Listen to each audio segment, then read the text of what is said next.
Hello, my name is Jesse, and I'm a senior partner executive here at Timus Networks. Today, I'll walk you through how Timus is redefining secure access with SASE and zero trust network access, and I'll also give you a brief demonstration of just how easy it is to deploy. But first, let's talk about why this matters at all, because the way the businesses secure remote access today is actually fundamentally broken. A few months ago, a mid-sized company thought that they had their remote access security locked down. Like many companies today, they relied on a traditional VPN, just like they always had.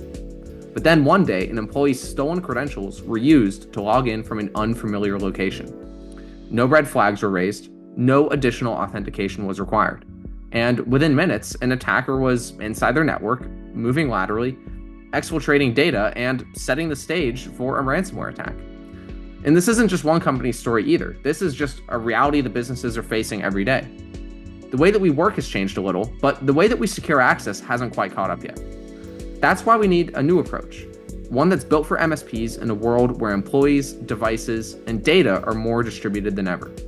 And that's ultimately where Timus Networks comes in, an MSP-focused SASE solution, least privileged access to the digital estate. So what are the major trends that are driving the need for a new approach to secure access? Why are we even discussing this technology at all today? Well, the first to start would be increasingly distributed users. Since COVID, hybrid and remote work have become the norm, meaning that company-managed devices are now operating outside of traditional corporate networks.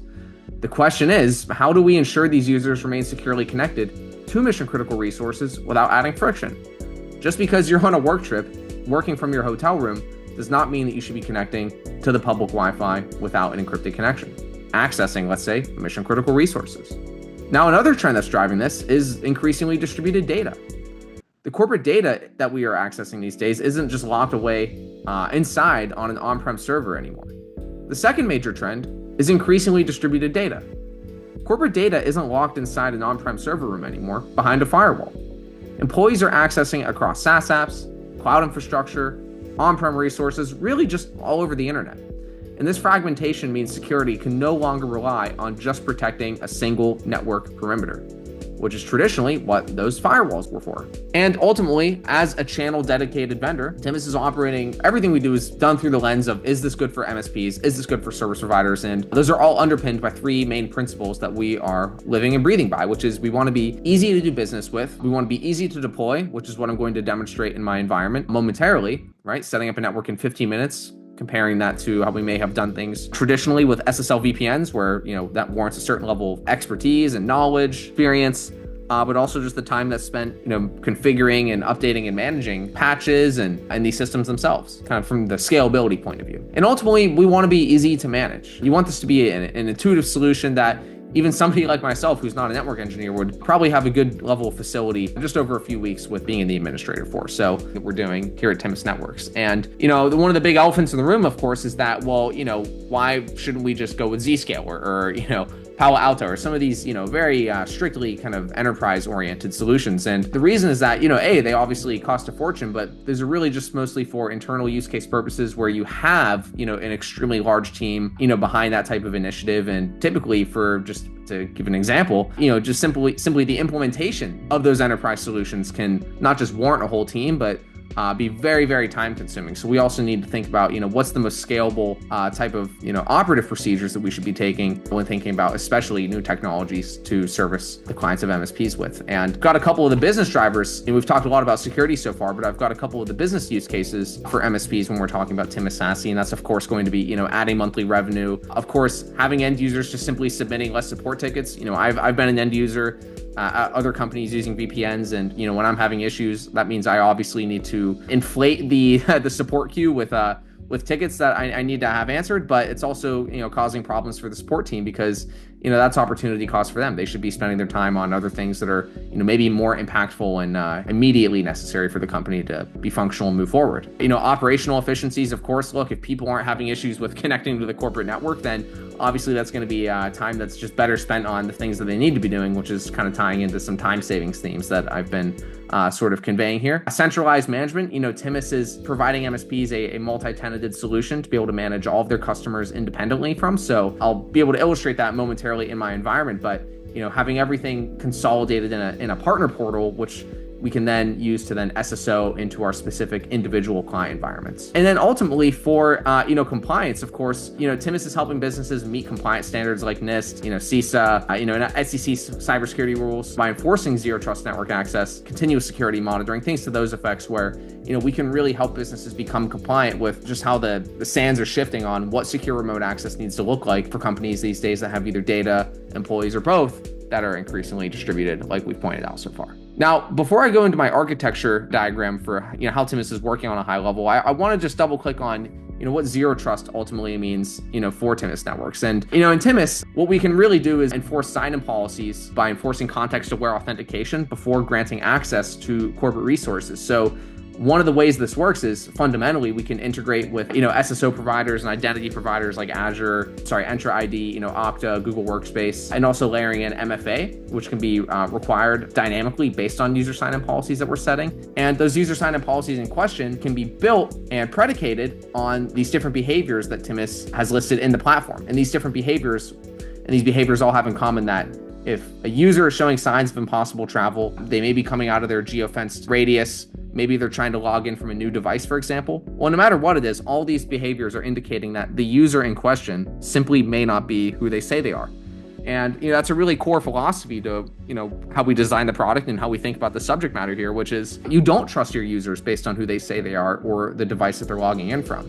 So these zero trust behaviors, as well as layering in with our identity provider, really allow us to verify that these users are who they say they are. And as a result, that'll help to reduce our attack surface, again, by ensuring that only these verified users and devices are able to connect. Now, as far as the Timus architecture goes, how is this really working on a high level? Well, it's all starting with an agent that we're deploying to any sort of OS agnostic endpoint, such as Mac, iOS, Windows, Android. These can be downloaded locally. We can push these out through our RMM with silent install scripts. No matter how you decide to get these onto the endpoint, that's where this is all beginning with an agent on the local machine. These agents are then going to be routing the traffic from the local machine to one of Timus's dedicated private gateways. And these dedicated private gateways are essentially private traffic tunnels, or VMs rather, that we're spinning up in globally distributed points of presence, so data centers around the world. These private traffic tunnels are allowing, once we're passing some of the zero trust network access checks that I've described, such as having conditional access policies applied from our integration with IDPs like Entra, perhaps our own user sign-in policies that I'll color in a bit more in my demo environment.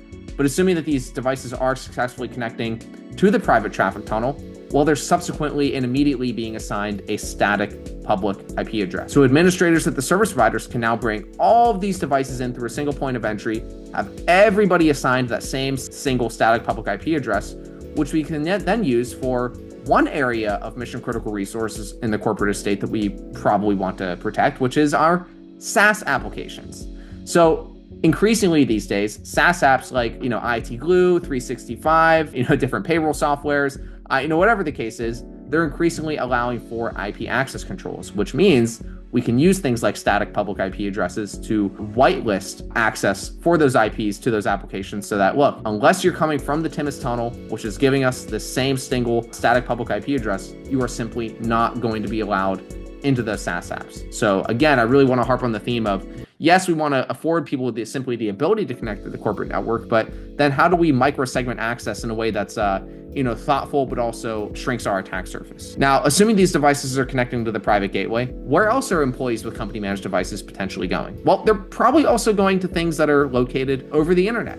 So we can actually use the private traffic tunnel like a cloud firewall to microsegment access and do web filtering based on where we want people to go over the internet or where we don't want them to go. And a really good example of this would be, look, if you're somebody who's got a company managed device and I expect you to be working, from 9 to 5, or at least hopefully, or, maybe you're just simply not doing anything malicious on the machine that we've, provided to you as an employee. Well, as an administrator, I probably just want to altogether deny access to websites that are maybe associated with gambling, websites that are associated with adult film, firearms, things to that effect, which an employee on a company managed device should just probably never be accessing in the first place. Or as an administrator, we still want to give, some flexibility. Maybe you need to do some shopping on Amazon, or, maybe there's a documentary that you really want to watch on Netflix, but you only have your company managed device. Well, then we can open and close the sluices on a scheduling basis where, hey, you can actually access Netflix, but only after 6 p.m., weekdays and weekends. So being able to use this as almost a full tilt web filtering solution really helps to consolidate potentially other areas of our kit that we may be using with incumbent solutions like Cisco Umbrella, DNS Filter, etc. Now, the last area of the corporate estate that we're potentially interested in both permitting and microsegmenting access to is what we still have, on-prem in the server room behind a firewall. Maybe we still have some sort of file server there, or resources that we now have migrated to and living up in the cloud, right? Things that we have up in Azure, AWS, etc. So no matter what happens, if these users have the agent on their machine, they're able to have that connection successfully authenticated into the private traffic tunnel. Well, if we still need to access resources again that are on-prem, behind a firewall, or in our cloud network, no problem. Timus allows us to construct IPsec tunnel connectors to those resources so that no matter where people are, as long as they're getting into the tunnel that we've set up, again, in those global points of presence, we can build out these individual IPsec tunnel connectors to those resources I just mentioned that are in GCP, AWS, or things that we still have, behind a firewall on-prem. So being able to really build these connections to anything that accepts an IPsec connection, such as the aforementioned pieces of cloud infrastructure or on-prem devices. So ultimately, the way I like to think about this is Timus is, with a single agent, getting end users where they need to go in a way that is consistent with how they need to go and what they should be doing as per the scope of their job and the responsibilities therein. So what I'm going to do now is I'm inside of my demo environment for Timus Networks, and I'm not just going to go button by button and click all the different features because A, I don't think that'd be very helpful, and B, I actually don't think it'd be very productive. But what I will do is we're going to look at what I have here, this example client. We can pretend that I'm an MSP and I need to set up Timus for a brand new client that I just signed a SASE deal with. So as an administrator, we would log into the Timus partner portal. Again, as I mentioned earlier, this is a multi-tenanted solution. And from the partner portal, you can see all of your billing information, all of your different customers, knowledge base literature. But the point I'm bringing this, I want to make here, and why I'm bringing this up, is because you can actually SSO into your specific individual client environments from the partner portal. And that's what we're looking at here. We can just imagine I've SSO'd into this specific client tenant. Now we have a new client that we need to onboard. And I've mentioned a few times that being easy to deploy is a very core tenet of Timus. So what's the actual process for that, and what steps do we need to take? Well, there's really only 4 steps that we need to take to get a rudimentary network within Timus up and running. The first is going to be on that left-hand navigation under sites. And sites are representing those private traffic tunnels or dedicated private gateways that we've been talking about so far. And the way that we need to create a brand new one is coming into sites like I just mentioned, coming over to the top right corner where we can see this purplish button where it says create new. Click on that. We can create a name for our new gateway. We'll just call this Jesse's test gateway. And then we can select the region that we want this gateway to be spun up in. And I mentioned again a few times that we have these data centers around the world where these private traffic tunnels can be spun up. So I'm in Florida myself. I'll use the Ashburn, Virginia data center, which works just fine for me. So we'll hit save there. And after we hit save, this gateway will come online as illustrated by the status, whether online or offline. And it will come online in about 5 minutes. And while we're waiting for that to come online, and actually let me take a step back, I'll click into the site, and we can pretend that the one we just spun up is now successfully online. And the reason I'm drilling into this is because I want us to be able to look at that static public IP address that comes with the individual tunnel. Again, really want to exaggerate this point because, a huge use case here is how do we lock down access to those SaaS applications that I had mentioned earlier. So step 1, we have our site spun up and ideally it's online. Usually takes about 5 minutes. What's the next step that we need to take? The next step is coming down to settings on that left-hand navigation and coming down to integrations. And I had mentioned that we do allow for integrations with various identity providers, such as Microsoft Entra ID, Okta, etc. And most people I'd say are probably using Entra ID, but no matter what you're using, set up a quick integration with your IDP in order to, afford your end users, an SSO experience, but also just simply be able to, bring these users into Timus in one fell swoop. And again, I want to reiterate, if we are integrating users over from Microsoft Entra ID, then those conditional access policies that we all know and love will still be applied at login. So what have we done so far? We have the site spinning up. We have our users and teams and groups brought over from our IDP integration. The next thing we want to do, especially if we want to make sure the login, we can log in successfully with the tunnel we've just spun up. We can also come to downloads on the bottom left navigation to either download the local client to test the login ourselves. I can share these out to you. So again, you can push these agents out with your RMM, make it a more touchless process. So between our sites, we have our integration set up with the IDP. an agent to test the login with, the last thing we need to do is up in users and teams, over in agent profiles. And we'll just go to the default profile for now. And if I hit edit, what we can see here is that we can actually create agent profiles based on, different sources, like who we want the specific profile to be applied to. Maybe we have a sales agent profile, a development, etc. Everything we do in Timus, whether these are profiles, user sign-in policies, firewall rules, this can all be done with users, teams, or custom tags in mind. But if we're thinking about the agent as we're deploying these to Windows devices, for example, well, what I typically recommend service providers set up, because look, if we're going to have everything beginning and originating with an agent on the endpoint, then we probably want to have some granular controls for dictating how that agent is behaving on the local machine. And again, if these are company managed devices for the most part, if I'm an administrator, I'm probably thinking about this in a very linear way, which is, look, you're an employee with a company managed device. Well, if we have Timus on it, Timus is automatically going to start up when the machine boots. As the application's loading, it's going to automatically try to establish that connection as the application launches to that private gateway. And then setting us to be an always-on VPN, where users can't even disconnect at all, even if they wanted to. And that's very important, because a huge issue that I've seen talking to service providers, all day, every day, is that in the absence of solutions like this, where you force them to be on the VPN and they can't disconnect, right? They don't have any agency, no pun intended. Well, these end users are very forgetful, right? They'll forget to connect. They don't want to connect. Maybe they feel like they know better than the administrators. Maybe there's the VPNs that they're using. Let's say the incumbent traditional VPNs are just introducing undesirable amounts of slowness and latency. So some of these factors, or all of them together, can cause people to maybe not be on the VPN as much as we'd like, so we can force them on in this sense. And of course, that's also essential for some of the compliance topics that we've kind of peppered in so far around, NIST and HIPAA and things like that. So that's ultimately what a very elementary setup of Timus Networks looks like, between our site, the gateway, an integration with our identity provider, an agent to test the login with, and then just the agent profile, so we know just kind of basically how the agent is working on the local machine. And from there, you can test the login and you'd be successfully within the Timus network. And as an administrator, after that, really what you're concerned with is microsegmentation of the network, such as firewall rules. Where do I want users and devices to be able to go? Where do I not want them to be able to go? For example, like I said earlier, just because Jesse from the sales team is authenticated successfully into the corporate network, it doesn't mean he should still have access to the finance file server. So maybe we should make a rule here that isolates access to the finance file server for maybe just the finance team. Maybe a more simple example would be from the web filtering perspective. Maybe I only want people to go to reddit.com, after 5 p.m. and I want to outright create a rule that blocks firearms and gambling websites, in perpetuity.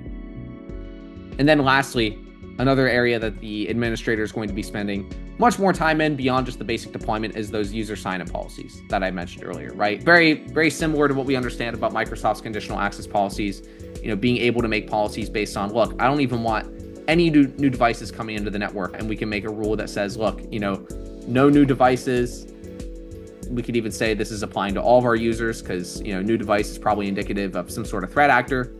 And the condition for this sign-up policy is going to be, look, the behavior I'm on the lookout for is those new devices, or maybe even something like impossible travel, which situationally consistent with each other. And if we add those two behaviors in, what we want the sign-in policy to be checking for, well, assuming that those people have, a successful, login with, whatever credentials they're using. Well, if it's from a new device, maybe we just want to ban that or deny it, ban and block the IP, etc. Maybe we want to do something like they haven't logged in for a few weeks, which is a different behavior. And maybe we perhaps just want to force additional MFA just to ensure that the user is who they say they are. And then depending on how these attempts are panning out, we can have custom alerts built and fed into our reporting dashboard within Timus, as well as notifications sound to people on our help desk team, or even external users like administrators at the clients of service providers.